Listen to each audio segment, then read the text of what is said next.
Bom dia, com muita alegria. Vamos que vamos para mais um devocional. Hoje dia 8. Hoje dia 8 de outubro de 2025. Desejo que seu dia seja maravilhoso, assim como eu tenho certeza que o meu também será.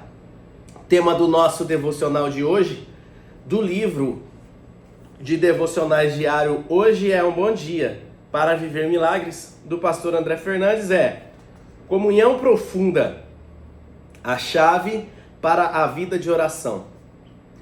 O versículo base do nosso texto está em Jeremias 29:13 e diz: vocês me procurarão e me acharão quando me procurarem de todo o coração. Em nossa jornada espiritual, a oração desempenha um papel fundamental. É através da oração que nos conectamos com Deus, buscamos sua vontade e recebemos sua orientação. No entanto, muitas vezes nos encontramos presos em métodos e formalidades, esquecendo o centro da oração, a comunicação sincera e profunda com Deus. Jeremias nos lembra da importância de uma oração que vai além de palavras ensaiadas e de repetições vazias. Isso é maravilhoso. Devemos nos despir das formalidades e abrir o nosso coração diante de Deus. Devemos inflamar por uma comunhão íntima e pessoal com Deus. Entenda, em meio às batalhas espirituais, permanecer firme na palavra de Deus é crucial. Devemos discernir os desígnios divinos para a nossa vida e resistir aos ataques do inimigo.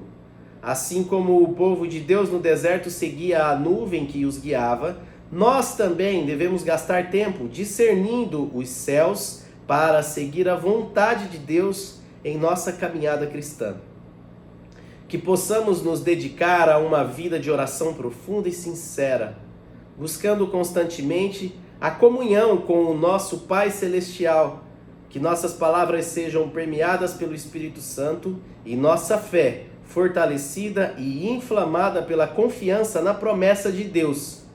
Que possamos ser verdadeiras testemunhas da luz de Cristo neste mundo, enfrentando os desafios com coragem e com perseverança, sempre confiantes na vitória que temos nele.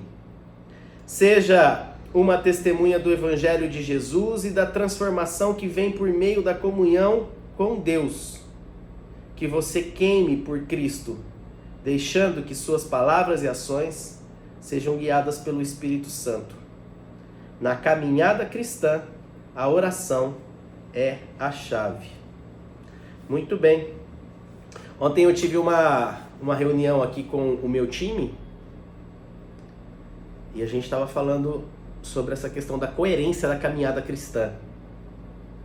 Bom, amanhã vai ser dia 9 e nós vamos falar sobre conhecendo o Deus inabalável, ok?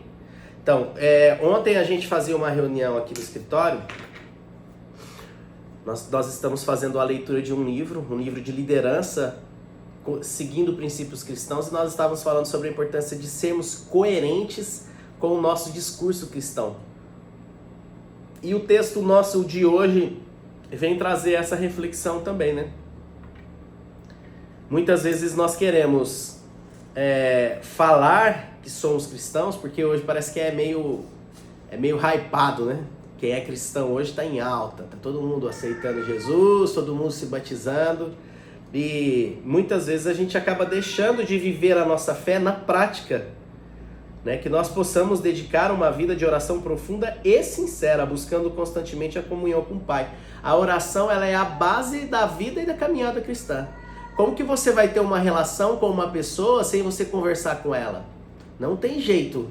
Não tem como você ter intimidade com a sua família se você não tem momento de mesa, se você não tem momento de conversa.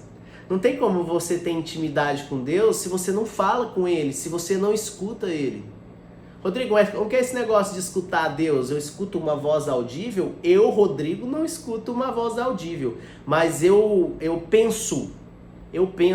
E como que faz para discernir se esses pensamentos são meus, se são setas malignas, se são influências das pessoas que eu ouço, ou se esses pensamentos é a voz de Deus falando comigo? É simples.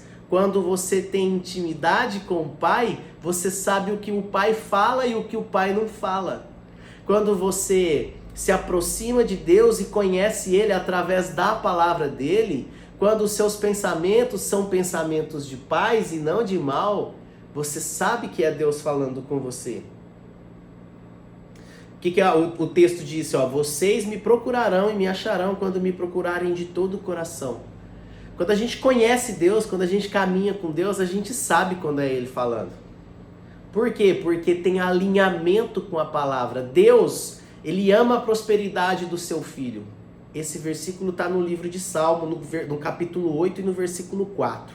Ou no capítulo 4, versículo 8. Eu não sei de cabeça, muito gravado, e eu não tenho agora aqui uma Bíblia para mim consultar.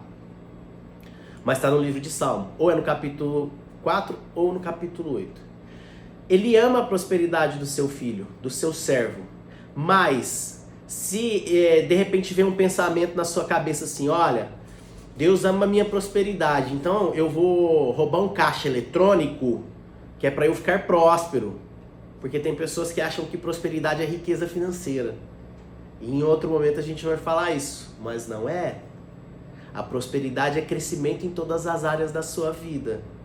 E se você tem essa mentalidade e esse pensamento de vou roubar um caixa eletrônico para acumular, para ter muito dinheiro, mesmo que a intenção seja boa, olha, eu vou fazer isso para depois eu abrir uma clínica de recuperação para pessoas com problemas com drogas. Mesmo que a motivação seja boa, o pensamento não pode vir de Deus, porque Deus não usurpa o que é dos outros. Ele vai te dar estratégias para você empreender e construir a riqueza, para aí então você realizar. E o pensamento de abrir uma casa de recuperação para dependentes de drogas, sim, esse é de Deus. Por quê? Porque ele é bom.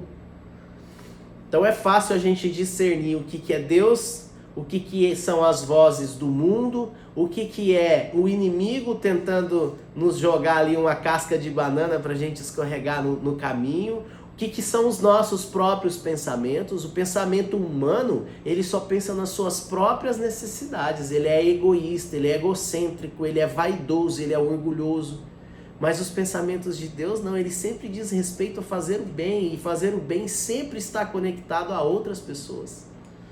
E a gente, quanto mais caminha com o Pai, quanto mais intimidade você tem com o Pai, quanto mais você se dedica na leitura, e não é a leitura de começar em Gênesis e terminar em Apocalipse, não. A leitura é com meditação. Olha o que o livro de Salmo, capítulo 1 fala. Bem-aventurado ou feliz é o homem que não anda segundo o conselho dos ímpios. E esse mesmo verso ele vai dizer depois, antes o seu prazer está na lei do Senhor e nessa lei medita dia e noite. Ela está falando de meditação. O que é a meditação? É eu ler um versículo, como nós lemos hoje, Jeremias 29:13, e depois eu me debruçar em pensar sobre ele. Para entender mais fácil, a meditação ela é similar a ruminar, que o gado faz no campo. A vaca vai lá, come o mato e depois ela fica mastigando aquilo sem ter nada. Ela está ruminando, ela está refletindo sobre. E nós também, quando nós lemos um versículo e meditamos sobre ele, nós estamos fazendo da forma correta. E não adianta nada eu decorar 700 versículos bíblicos e não viver nem sequer um deles. Bom, que Deus possa abençoar o nosso dia. Vamos fazer a nossa oração? Pai, nós te agradecemos no nome de Jesus pela sua palavra. Nos ensina, Senhor, como que nós podemos fazer para buscar constantemente a comunhão com você, sem palavras vãs e repetitivas. Traga, Senhor, clareza para a nossa mente, fala ao nosso coração, fala nos nossos pensamentos, nos ensina a discernir a sua voz, porque nós queremos, Senhor, ter proximidade contigo, pois entendemos que você é a nossa fonte de vida eterna, que tudo tem relação contigo em nossas vidas. As nossas vidas te pertencem, Pai. Nós somos filhos e queremos ser encontrados no papel de servos bons e fiéis. Nós queremos cumprir aquilo que o Senhor tem designado para a minha vida, Pai. Faça em mim cumprir a tua vontade, o teu querer. Eis-me aqui mais um dia, Senhor, disponível. Faça o que o Senhor quiser da minha vida. Me dê as palavras certas no momento certo, o comportamento certo. Ajude-me, Senhor, a ser um imitador de Jesus Cristo de verdade e não só de discurso. Em nome de Jesus, essa é a minha oração para o dia de hoje. Amém e amém. Tenha um excelente dia e até amanhã no nosso devocional, onde nós vamos falar sobre conhecendo o Deus inabalável. E aí, esses devocionais têm ajudado você? Tem feito sentido na sua mente? Tem trazido algum tipo de reflexão positiva? Comenta aí, me ajuda a crescer. O meu objetivo aqui não é ser um canal do Whindersson Nunes, mas faz sentido para mim que mais pessoas sejam impactadas por essa mensagem que a gente tem transmitido aqui, que é uma mensagem boa. Vocês já viram o tanto que conteúdo bom, que conteúdo produtivo, que conteúdo positivo tem dificuldade para ter engajamento na internet? Se fosse um vídeo extremamente chocante de uma pessoa matando a outra, ou se fosse um vídeo polêmico de uma pessoa falando mal da outra, certamente teríamos muito mais engajamento. Se tivesse aqui uma mulher com pouca roupa, ou um homem muito musculoso com pouca roupa, talvez esse conteúdo seria muito mais visto. Então, para que esse conteúdo seja visto, né, o nosso conteúdo, que é um conteúdo que fala das coisas, as coisas boas da vida, que fala a respeito de Deus, que fala a respeito de uma vida saudável com Cristo, é mais difícil de chegar até as pessoas. Então, se for possível, se isso não for te trazer nenhum tipo de problema social, compartilhe esse conteúdo com alguém. Deixa o seu joinha, porque isso faz com que o algoritmo, que é a inteligência artificial, esse tema está na moda hoje, né? Que o algoritmo, ele indique o nosso conteúdo para outras pessoas. Se for possível, eu te agradeço. E que Jesus possa continuar abençoando a minha e a sua vida. Em nome de Jesus. Tchau, tchau e até amanhã.